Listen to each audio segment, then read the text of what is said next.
हाज़रीन, आप देखें जलसे दस्तार बंदी और तालीमी बेदारी के सिलसिले में आपने बहुत सारी बातें समाअत की हैं। जलसे दस्तार बंदी जो बहुत ही अहम प्रोग्राम है, वो आप हजरात यूँ समझें कि आप एक मुस्तकिल जिम्मेदारी के साथ यहाँ तशरीफ़ फरमा है। जो लोग चले गए हैं उनको भी जिम्मेदारी के साथ रहना था आखिर तक, और इसी तरीके से हमारे जितने भी साथी हैं वो ये समझें कि इस बात के ज़ामिन है वो कि यहाँ आएँ और बच्चों की हौसला अफजाई करें, इसलिए कि कुरान करीम का हिफ्ज़ इन्होंने किया है और कुरान करीम को अपने सीने के अंदर महफूज किया है बिफज़लिही ताला। वो दस्तार बंदी वाला अमल होगा, आप हज़रात करीब हो करके इस अमल को देखेंगे। लेकिन एक नौजवान आलिम जो जी इस्तेदाद भी हैं और माशाअल्लाह अल्लाह ताला ने जहां उनको क़ुव्वते गोयाई अता फरमाई है, वहीं उन्हें ज़ोर कलम भी अता फरमाया है। इस छोटी सी उम्र में उन्होंने किताबें भी तहरीर फरमाई हैं और वो आली निस्बत से बहरावर हैं। बस बहुत ज़्यादा तारुफ न करके एक मुख्तसर सी बात की अर्ज़ कर दूं। हमारे बुजुर्ग हज़रत मौलाना सादिक अली साहब मुअल्लिमुल हुज्जाज तशरीफ़ फरमा हैं, ये गवाह हैं कि पूर्वांचल में ख़ास तौर से गोरखपुर, बहराजगंज, देवरिया, कुशीनगर हाफिज़ इकबाल साहब रहमतुल्लाहि अलैह और हाफिज़ खलील अहमद साहब नव्वरल्लाहु मरक़दहू के कुरान की तालीम से जो कुर्बानियाँ हैं इन इलाकों में, ये पूरा इलाका और जितने अज़ला हमने शुमार कराए हैं ये सब मरहून हैं। अल्लाह रब्बुल इज़्ज़त उन दोनों बुजुर्गों को गरीक़ रहमत करे। हज़रत हाफिज़ खलील साहब नव्वरल्लाहु मरक़दहू के साहबजादे फाजिल नौजवान हज़रत मौलाना अज़्ज़त खलील नियाज़ी साहब मद्दज़िल्लहुल आली तशरीफ़ फरमा है। मैं उनसे दरख्वास्त कर रहा हूँ कि तशरीफ़ लाएँ और अपने कीमती और अनोखी बातों से हम सामीन को नवाजें। इनके मान बाद इंशाअल्लाह दस्तारबंदी होगी और दस्तारबंदी के फ़ौरन बाद दुआ होगी और दुआ के बाद जलसे के इख्तिताम का ऐलान किया जाएगा। माएँ और बहनें भी मुतवज्जे हों। अब जो हज़रात यहाँ बाहर रह गए हैं बराए करम वो अंदर तशरीफ़ लाएँ। अल्लाह रब्बुल इज़्ज़त आप हज़रात को जज़ाए खैर दे। अब सिमट करके बैठ जाएँ, इसलिए कि बहुत ज़्यादा बिखर करके बैठना और वो भी जबकि हमारा मजमा बहुत बड़ा ना हो, तो ऐसे में हम ये कहें कि बहुत ज़्यादा दूर दूर हो करके बैठेंगे, अच्छा नहीं लगता। गुलदस्ता फूल उसमें बहुत मादूदे होते हैं, चंद गिने चुने होते हैं, लेकिन यकजा होते हैं, बड़े खूबसूरत होते हैं। ऐसे ही आप गुलदस्ते की शक्ल में हो जाएं। हमारे जितने रज़ाकार साथी हैं अब उनकी ज़रूरतें शायद बाहर की नहीं हैं, वो उन्होंने जितनी मेहनत की है वो भी इसके हिस्सेदार हो जाएं। आए तशरीफ लाएं, सारे लोग मिल करके बैठें, हज़रत मौलाना की बातों को सुने और बच्चों के सरों पर दस्तार बांधी जाएगी। हज़रत मौलाना लियाकत अली साहब मद्दज़िल्लहुल आली जो हम सब के सरपरस्त हैं तशरीफ फरमा है, उनके मुबारक हाथों से और दीगर अकाबिर हैं इन तमाम के मुबारक हाथों से दस्तार बांधी जाएगी इंशाअल्लाह। बिस्मिल्लाहिर्रहमानिर्रहीम। नहमदुहु व नस्तईनुहु व नस्तगफिरुहु व नुमिनु बिही व नतवक्कलु अलैहि व नऊज़ु बिल्लाहि मिन शुरूरि अनफुसिना व मिन सय्यिआति अमालिना। मन यहदिहिल्लाहु फला मुदिल्ल लहु व मन युद्लिलहु फला हादिय लहु व नशहदु अल्ला इलाहा इल्लल्लाहु वहदहु ला शरीका लहु व ला नज़ीर लहु व ला वज़ीर लहु व ला मुशीर लहु व ला मुईन लहु व नशहदु अन्न सय्यदना व सनदना व शफीअना व मुर्शिदना व हादियना व मौलाना मुहम्मदन अब्दुहु व रसूलुहु अल्लज़ी उरसिला इला काफ़्फ़तल लिन्नासि बशीरन व नज़ीरा व दाइयन इलल्लाहि बिइज़निही व सिराजन मुनीरा। अम्मा बअद फ़अऊज़ु बिल्लाहि मिनश शैतानिर रजीम। बिस्मिल्लाहिर रहमानिर रहीम। उतलु मा ऊहिया इलैका मिनल किताबि व अक़िमिस सलाह व क़ाला नबिय्यु सल्लल्लाहु अलैहि वसल्लम इन्नल्लाह यरफ़उ बिहाज़ल किताबि अक़वामन व यज़उ बिही आख़रीन। अल्लाहुम्मा सल्लि अला सय्यिदिना मुहम्मद व अला आलि सय्यिदिना मुहम्मद व बारिक व सल्लिम। सर निगूं पर्वत हुआ और राह दरिया बन गया, मंजिलों ने कदम चूमा रुख जिधर हमने किया। बाअमल थे नूर ईमा का दिलों में जोश था, मारिका तब कैसर किसरा का सर हमने किया। बहुत अच्छा। ये ज़मीं क्या आसमां पर थे हमारे तज़किरे, ये ज़मीं क्या आसमां पर थे हमारे तज़किरे, मशअले कुरान लेकर जब सफ़र हमने किया। सुभान अल्लाह। मेरे मोहतरम बुजुर्गों और दोस्तों, आज इस मुक़द्दस बाबरकत महफिल में अज़मत कुरान, फ़जीलत कुरान, हिफ्ज़ कुरान, तिलावत कुरान के सिलसिले में मुख्तसर तौर पर चंद बातें आप हज़रात के सामने अर्ज़ करने की इंशाअल्लाह कोशिश करूँगा। मेरे अजीज़ दोस्तों, हर मुसलमान के ऊपर कुरान करीम के कई हक़ हैं। सबसे पहला हक़ उस पर ईमान लाना कि ये अल्लाह रब्बुल इज़्ज़त के तरफ से भेजी हुई किताब है जो क़यामत तक बाकी रहेगी, और दुनिया के बड़े से बड़े फ़लसफ़ी और दुनिया के बड़े से बड़े दानिश्वर और दुनिया के बड़े से बड़े इल्मदां मिल कर के भी इस कुरान करीम में ज़र्रा बराबर रद्द बदल नहीं कर सकते। दूसरा हक़ उसकी तिलावत करना और उसके मानी और मफ़हूम को जानने की कोशिश करना कि अल्लाह रब्बुल इज़्ज़त ने इस किताब के अंदर हमको किस चीज़ के करने का हुक्म दिया है और किस चीज़ से मना किया है, और कुरान में अल्लाह का हमारे लिए क्या पैगाम है। तीसरा हक़ उसके अहकाम पर अमल करने की कोशिश करना। मेरे अजीज़ दोस्तों, अरबी ग्रामर के एतबार से कुरान ये फ़ौलान के वज़न पर आता है, जिसके मानियाते सबसे ज़्यादा पढ़ी जाने वाली किताब।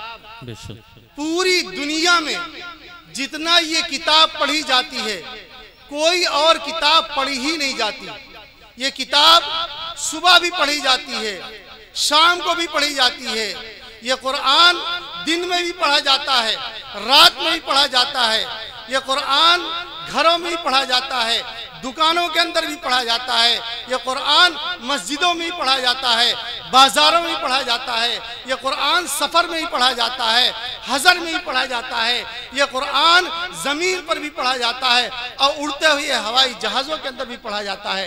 ये कुरान पहाड़ों के ऊपर भी पढ़ा जाता है और समुंदर के अंदर चलती हुई कश्तियों के अंदर भी पढ़ा जाता है। ये कुरान रमज़ान में भी पढ़ा जाता है, गैर रमज़ान में भी पढ़ा जाता है। इस कुरान को मर्द भी पढ़ते हैं, औरतें भी पढ़ती हैं, बच्चे भी पढ़ते हैं, बूढ़े भी पढ़ते हैं, छोटे भी पढ़ते हैं, बड़े भी पढ़ते हैं। गर्ज पूरी दुनिया में जितना ये कुरान पढ़ा जाता है, कोई और किताब पढ़ी ही नहीं जाती, इसलिए कि कुरान के माना ही आते हैं सबसे ज्यादा पढ़ी जाने वाली किताब। बहुत मेरे अजीज दोस्तों, कुरान करीम कोई ऐसी सिर्फ कानून की किताब नहीं है कि उसकी जब जरूरत पड़ी वकीलों की तरह उसको उठाया, देखा और अलमारी में सजा करके रख दिया, बल्कि कुरान करीम वह मुकद्दस किताब है कि जिसको पढ़ना भी सवाब, जिसको पढ़ाना भी सवाब, जिसको सुनना भी सवाब, जिसको सुनाना भी सवाब, जिसको समझना भी सवाब, जिसको समझाना भी सवाब, जिसको समझ करके भी पढ़ना सवाब, बगैर समझे पढ़ना भी सवाब, जिसको देखना भी सवाब, जिसको छूना भी सवाब, जिसको चूमना भी सवाब, और जिस पर अमल करना सबसे बड़ा सवाब। और जो कुरान करीम पढ़ा रहा हो उसको मोहब्बत से देखना सवाब, जो कुरान करीम पढ़ रहा हो उसको भी मोहब्बत से देखना सवाब। और जिन जगहों पर मकतबों के अंदर, मदारिस के अंदर जिन जगहों पर भी कुरान शरीफ पढ़ा जाता हो उन जगहों को भी मोहब्बत से देखना भी सवाब। मेरे अजीज दोस्तों, कुरान कहता है दुनिया के लोगों, अगर मुझे याद करोगे तो हाफिज बन जाओगे, अगर मुझे संवार कर पढ़ोगे तो कारी बन जाओगे, अगर मुझे समझ कर पढ़ोगे तो आलिम बन जाओगे, अगर मेरे मुताबिक फैसले करोगे तो काजी बन जाओगे, अगर मुझमें छुपे हुए अहकाम को निकालोगे तो फकीह बन जाओगे, अगर मेरी आयतों की तफसीर लोगों के सामने बयान करोगे तो मुफस्सिर बन जाओगे, अगर मुझे हदीस के रोशनी में समझोगे तो मुहद्दिस बन जाओगे, और अगर मेरे लाही अहकाम पर अमल करोगे तो अल्लाह के सबसे बड़े वली बन जाओगे। सुभान अल्लाह। मेरे अजीज दोस्तों, जिस तरह से अल्लाह रब्बुल इज्जत की जात लाफानी, जिस तरह से अल्लाह ताला की जात हमेशा से और हमेशा रहेगी, उसी तरह से ये कुरान करीम भी हमेशा रहेगा। और जो इंसान इस कुरान करीम को अपने सीने के अंदर महफूज कर लेगा, अल्लाह रब्बुल इज्जत उसको भी क़यामत तक के लिए मामूर और महफूज कर देंगे। फ़ज़ाइल कुरान के अंदर लिखा है कि जो बंदा कुरान करीम को याद कर लेता है और उसके अहकाम पर अमल करने की कोशिश करता है, तो अल्लाह रब्बुल इज्जत उसको दुनिया में इज्जत देते हैं, अल्लाह रब्बुल इज्जत उसको दुनिया में शोहरत देते हैं, अल्लाह रब्बुल इज्जत उसको बेहतरीन जिंदगी, पुरसुकून जिंदगी अता फरमाते हैं और मरने के बाद उसको कब्र के अजाब से महफूज रखते हैं और क़यामत तक उसकी लाश को अल्लाह ताला सड़ने से बचा लेते हैं। और हाफिज, यहाँ तक कि फ़ज़ाइल कुरान के अंदर लिखा है कि जब कोई हाफिज कुरान मरता है तो न सिर्फ उसको अल्लाह रब्बुल इज्जत अजाब कब्र से महफूज रखते हैं, बल्कि उस हाफिज के बरकत से 7 कब्र वालों से, जो उसके कब्र के आसपास 7 कब्र वाले हैं, अल्लाह रब्बुल इज्जत उन 7 कब्र वालों से अपना अजाब उठा लेते हैं। हजरत मौलाना तकी उस्मानी साहब अपनी किताब तराशे के अंदर लिखते हैं कि एक गुनहगार बंदा था, जब उसके मरने का वक्त करीब आया तो वो सोचने लगा कि मेरे आमाल ऐसे अच्छे हैं नहीं कि उनके जरिए मेरी बख्शिश हो सके। वो रोने लगा और सोचने लगा कि कल क़यामत के दिन मैं अपने रब को क्या मुंह दिखाऊंगा और मैं अपने नबी का किस तरह से सामना करूंगा। अचानक उसके दिल में एक तरकीब आई, उसने अपनी बीवी को बुलाया और वसीयत किया। उस वक्त उसकी बीवी हमल से थी। कहा कि मैं तो इस दुनिया से जा रहा हूं, लेकिन अगर तुम्हारे यहाँ लड़का पैदा होगा तो उसको हाफिज कुरान बनाना। चुनांचे कुछ दिन के बाद बच्चा पैदा हुआ, बड़ा हुआ, माँ उसको लेकर के एक मकतब में गई।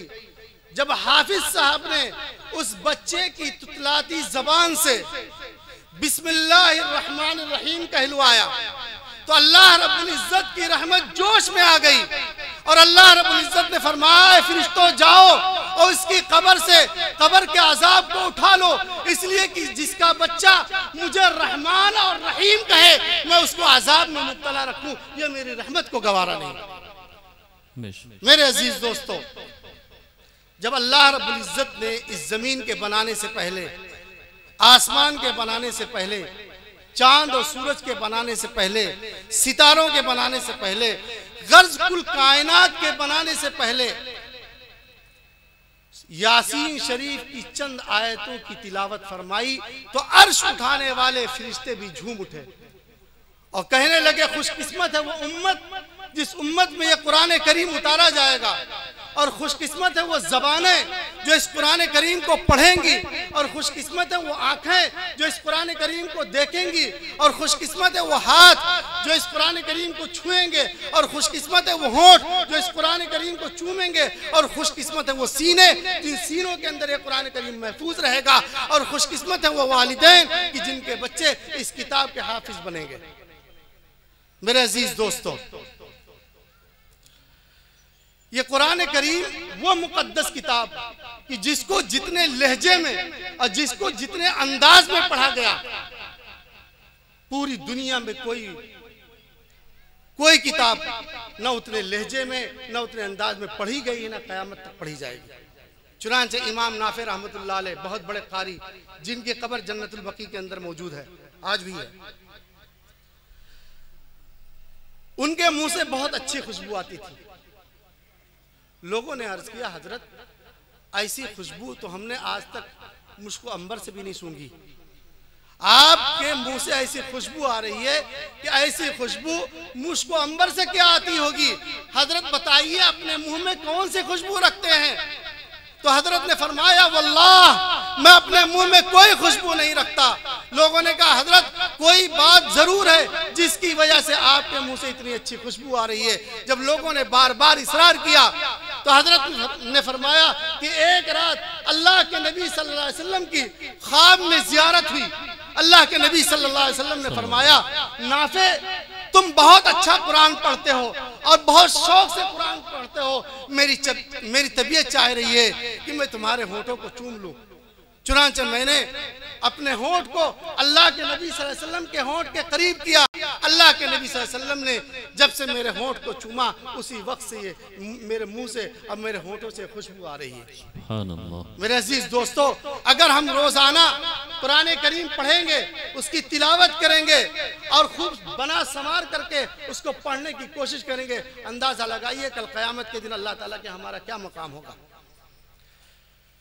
ये बहुत अजीब बात मैं बताने जा रहा हूं कि पूरी कायनात में अल्लाह रब्बुल इज्जत ने किसी भी मखलूक को कुरान करीम जैसी नेमत, कुरान करीम की तिलावत जैसी नेमत नहीं अता फरमाई। यानी तमाम मखलूक में कोई भी मखलूक, चाहे चरिंदे हो, परिंदे हो, दरिंदे हो, दो पाए हो, चौपाए हो, कोई भी मखलूक कुरान करीम की तिलावत नहीं कर सकती। यहाँ तक कि फरिश्ते भी नहीं कर सकते सिवाय जिब्रील अलैहिस्सलाम के, कि अल्लाह ताला ने उनको जरिया बनाया कुरान शरीफ उतारने का।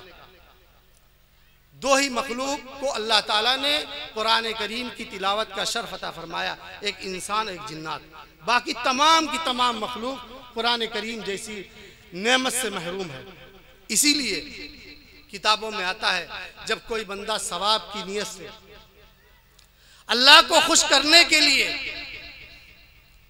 ईमान और एहतिसाब की नीयत से कुरान करीम को खोल करके बैठता है, तो आसमान से फरिश्ते उसकी तिलावत को सुनने के लिए जमीन पर उतर आते हैं।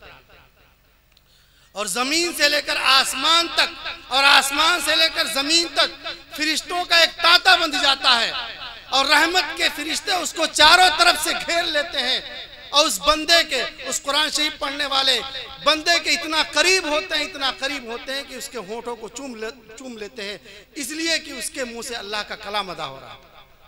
इसीलिए हदीस शरीफ में आता है कि जब कोई बंदा कुरान करीम की तिलावत करता है तो अल्लाह और फरिश्तों के नज़र में ऐसे चमकता है जैसे ज़मीन वालों के नज़र में आसमान के सितारे चमकते हैं। और जिस घर में कुरान करीम की तिलावत होती है वो घर भी आसमान वालों के नज़र में ऐसे चमकता है जैसे ज़मीन वालों के नज़र में आसमान के सितारे चमकते हैं।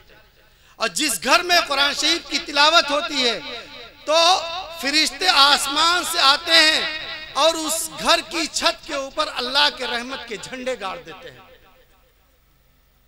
इसीलिए शायर कहता है, दुनिया की किताबों में कुरान चमकता है, दुनिया की किताबों में कुरान चमकता है, कुरान में अल्लाह का फरमान चमकता है। मामूल बना ले जो कुरान की तिलावत को, मामूल बना ले जो कुरान की तिलावत को, अल्लाह की नजरों में वो इंसान चमकता है। मेरे अजीज दोस्तों, एक सहाबी रसूल हैं, रात में तहज्जुद में कुरान करीम की तिलावत कर रहे हैं। जब जोश में आते हैं, जोर से तिलावत करने लगते हैं, तो करीब में उनका बंधा हुआ घोड़ा कूदने लगता है। तो मारे डर के वो अपनी आवाज को पस्त कर लेते हैं कि कहीं ऐसा ना हो कि मेरा घोड़ा कूदे और करीब में सोया हुआ बच्चा उसके ऊपर पैर रख दे। फिर जोश में आते हैं, फिर जोर से पढ़ने लगते हैं, फिर उनका घोड़ा कूदने लगता है, फिर अपनी आवाज को पस्त कर लेते हैं। जब अपनी नमाज को मुकम्मल करते हैं, सलाम फेरते हैं, तो क्या देखते हैं कि कुछ नूर है जो जमीन से आसमान की तरफ जा रहे हैं। सुबह हुई, अल्लाह के नबी सल्लल्लाहु अलैहि वसल्लम के दरबार में हाजिर हुए और रात का अपना वाकया सुनाया। तो अल्लाह के नबी सल्लल्लाहु अलैहि वसल्लम ने फरमाया, ऐ मेरे सहाबी, तुम्हारी तिलावत को सुनने के लिए आसमान से फरिश्ते जमीन पर उतर आए थे। अगर तुम इसी तरह से कुरान शरीफ पढ़ते रहते तो मदीने के लोग सुबह को फरिश्तों को देख लेते। अल्लाह। मेरे अजीज दोस्तों, जिस जात ने इस कुरान को उतारा वो जात पूरी कायनात में सबसे अफजल। जिस फरिश्ते के जरिए कुरान उतारा गया वो फरिश्ता तमाम फरिश्तों से अफजल हो गया। और जिस नबी की जात पर यह कुरान उतारा गया वो नबी भी तमाम नबियों से अफजल हो गए। जिस महीने में कुरान उतारा गया वो महीना तमाम महीनों से अफजल हो गया। और जिस रात में ये कुरान उतारा गया, वो रात तमाम रातों से अफजल हो गई। और जिस जगह पर यह कुरान उतारा गया वो जगह मक्का मदीना तमाम जगहों से अफजल हो गई। फिर वो इंसान, जरा सोचिए, फिर वो इंसान अल्लाह के नजदीक कितना अफजल हो जाता होगा, जिस इंसान के दिल में और जिस इंसान के सीने में अल्लाह ताला का कलाम महफूज हो जाता है। इसीलिए अल्लाह के नबी सल्लल्लाहु अलैहि वसल्लम ने फरमाया, खैरुकुम मन तअल्लमल कुरान व अल्लमा। तुम में सबसे बेहतर वो नहीं है जो बहुत ज्यादा हसीन और जमील है, तुम में सबसे बेहतर वो नहीं है जो बहुत ज्यादा ज़हीन और फतीन है, तुम में सबसे बेहतर वो नहीं है जिसके पास बहुत ज्यादा जमीन जायदाद है, तुम में सबसे बेहतर वो नहीं है जिसके पास हुकूमत और सल्तनत है, बल्कि तुम में सबसे बेहतर वो है जो कुरान शरीफ पढ़ता और पढ़ाता है। तुम में सबसे बेहतर वो है जो कुरान शरीफ सीखता और सिखाता है, जो कुरान शरीफ सुनता और सुनाता है। और तुम में सबसे अफजल जगह वो हैं जिन जगहों पर यह कुरान शरीफ पढ़ा जाता है। अब मेरे अजीज तलबा, तुम अपनी किस्मत पर नाज करो कि दुनिया के बड़े से बड़े सदर, राष्ट्रपति, वजीर आजम किसी मुल्क में जाते हैं तो उनके चलने के लिए रास्ते में उनके पैरों के नीचे कालीनें बिछाई जाती हैं। लेकिन ऐ तलबा, तुम अपनी किस्मत पर नाज करो कि जब तुम अपने घर से मदरसे के लिए जाते हो तो फरिश्ते अपना पैर तुम्हारे पैरों के नीचे बिछा देते हैं। मेरे अजीज दोस्तों, वक्त बहुत कम है, जल्दी जल्दी मैं अर्ज कर रहा था, कितने खुश हैं, खत्म कर दो क्या, 5 मिनट। मैं अर्ज कर रहा था, कितने खुश नसीब हैं वो लोग जो रात और दिन कुरान शरीफ पढ़ने पढ़ाने को अपना मशगला बना। मैं एक दूसरे अंदाज में हर हरफ पर कुरान शरीफ पढ़ने पर कितना सवाब है। एक तो वो हदीस आप पढ़ते ही हैं कि 10 नेकी, लेकिन दूसरे अंदाज से मैं आपको समझाना चाहता था कि किस तरह से आप कुरान शरीफ की तिलावत करेंगे तो आपको लाख नेकी कैसे मिलेगी। वो एक अंदाज था, लेकिन टाइम नहीं है। बहरहाल खुश नसीब हैं वो लोग जो कम से कम रोजाना कुरान शरीफ एक पारा तिलावत करने की कोशिश करते हैं, और खुश नसीब हैं वो लोग जो पूरे रमज़ान में तरावीह में एक कुरान शरीफ सुनने सुनाने को अपने लिए फ़ख्र समझते हैं और निजात का ज़रिया समझते हैं। और कितने खुश नसीब हैं वो लोग जो कुरान शरीफ की तिलावत करके अल्लाह रब्बुल इज़्ज़त की रहमत और अल्लाह रब्बुल इज़्ज़त की बरकत अपनी तरफ मुतवज्जे करते हैं। कुरान करीम की तिलावत अल्लाह ताला की रहमत को अपने तरफ ऐसे खींचती है जैसे लोहा चंबुक को खींचता है। एक बंदा वो है जो कुरान शरीफ नहीं पढ़ सकता, लेकिन वो कुरान शरीफ की मोहब्बत में रोजाना कुरान शरीफ खोल करके बैठता है और उसकी एक एक आयतों पर उंगली फेरता है, तब भी अल्लाह रब्बुल इज़्ज़त उसको सवाब से महरूम नहीं करते हैं। कल क़यामत के दिन अल्लाह ताला तब भी ऐसे बंदे के साथ अपने रहम करम का मामला फरमाएंगे। एक छोटा सा वाकया है, एक बड़े मियां थे, उनका इंतकाल हो गया। जोरदार बारिश हुई कुछ दिन के बाद तो उनकी कब्र खुल गई।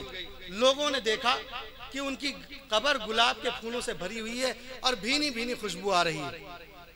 लोगों ने जाकर के घर पे पूछा कि बड़े मियां कौन सा काम करते थे कि जिसकी वजह से मरते ही अल्लाह ताला ने इनकी कब्र को गुलाब के फूलों से भर दिया।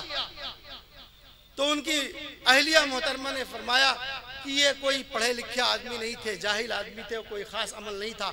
अलबत्ता वो कुरान शरीफ से बहुत मोहब्बत करते थे। अक्सर जब वक्त पाते तो कुरान शरीफ खोल करके बैठ जाते थे और हर आयत पर उंगली रख करके कहते थे, ए अल्लाह आपने ये भी सच कहा, ए अल्लाह आपने ये भी सच कहा, ए अल्लाह आपने ये भी सच कहा। मेरे अजीज दोस्तों, उनकी ये अदा अल्लाह ताला को इतनी पसंद आई कि मरते ही उनकी कब्र को गुलाब के फूलों से भर दिया। और कल क़यामत के दिन अल्लाह ताला के यहाँ उनका क्या मकाम होगा जिसको हम और आप सोच भी नहीं सकते। तो अगर हम रोजाना कुरान शरीफ की तिलावत करेंगे और उसके अहकाम पर अमल करने की कोशिश करेंगे तो अल्लाह ताला के हमारा क्या मकाम होगा। बड़े अफसोस के साथ कहना पड़ रहा है कि आज हमारे पास घंटों मोबाइल पर उल्टी सीधी चीजें देखने के लिए वक्त है, लेकिन कुरान शरीफ के लिए वक्त नहीं है।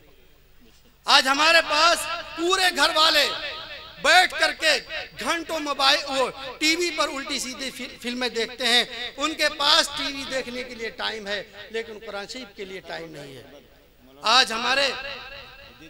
आज हमारे नौजवान अगर एक दिन के लिए नेट बंद हो जाए तो परेशान हो जाते हैं, लेकिन सालों साल उनके घरों के अंदर कुरान शरीफ बंद रहता है और कभी उसको खोल करके नहीं देखते। उस पर उनको कभी अफसोस और मलाल नहीं होता। मेरे अजीज दोस्तों, आज हमारे घरों से जो बरकतें उठ गई, आज हमारे घरों से जो मोहब्बतें उठ गई, आज हमारे घर जो जहन्नम एक दूसरे के लिए बना हुआ है कि भाई भाई से दुश्मन, भाई भाई का दुश्मन, और औलादें अपने माँ बाप से नफरत कर रही हैं, मियाँ बीवी में अनबन, उसकी बुनियादी वजह यही है कि कुरान शरीफ जो हमारे घरों में रखा हुआ है वो हमारे लिए बद्दुआएं कर रहा है, जिसकी वजह से हमारी जिंदगी अजीरन बनी हुई है। इसलिए मेरे अजीज दोस्तों, कुरान शरीफ पढ़िए इससे पहले कि हमारे लिए कुरान शरीफ पढ़ा जाए, और कुरान शरीफ पढ़िए इससे पहले कि हमारे घरों से बरकतें उठा ली जाएं, और कुरान शरीफ पढ़िए इससे पहले कि कल क़यामत के दिन कुरान शरीफ हमारे खिलाफ गवाह बनकर के खड़ा हो। हदीस शरीफ में आता है अल कुरान हुज्जतुन लका व अलैक, कि कल क़यामत के दिन तुम्हारे खिलाफ कुरान शरीफ गवाही देगा। अगर कल क़यामत के दिन कुरान शरीफ हमारे खिलाफ खड़ा हो गया तो कौन होगा जो हमको जहन्नम से बचाएगा, और कौन होगा जो हमको क़यामत की होलनाकियों से बचाएगा। मेरे अजीज दोस्तों, कौन होगा जो हमको जन्नत में लेकर के जाएगा। इसलिए मेरे अजीज दोस्तों, अगर हम दुनिया में चैन और सुकून की जिंदगी चाहते हैं, अगर हम दुनिया में इज्जत चाहते हैं, अजमत की ऊंची चोटियों पर पहुंचना चाहते हैं, तो हमको फिर से कुरान शरीफ की तरफ लौटना पड़ेगा। दो काम करना पड़ेगा, एक अपने सफों में इत्तिहाद पैदा करना पड़ेगा, और दूसरे अब कुरान शरीफ की तरफ लौटना पड़ेगा। वरना दुनिया में हम इसलिए मारे जाएंगे कि हम मुसलमान हैं, और कल क़यामत के दिन हम इसलिए मारे जाएंगे कि हम दुनिया में मुसलमान नहीं थे। न समझोगे तो मिट जाओगे। ऐ हिंदी मुसलमानों, तुम्हारी दास्तां तक भी ना होगी दास्तानों में। वाखिरु दावाना अनिल हम्दुलिल्लाहि रब्बिल आलमीन। वक्त नहीं था, बहुत जल्दी जल्दी लपेटा है। अल्लाह ताला कहने सुनने को कबूल फरमाए।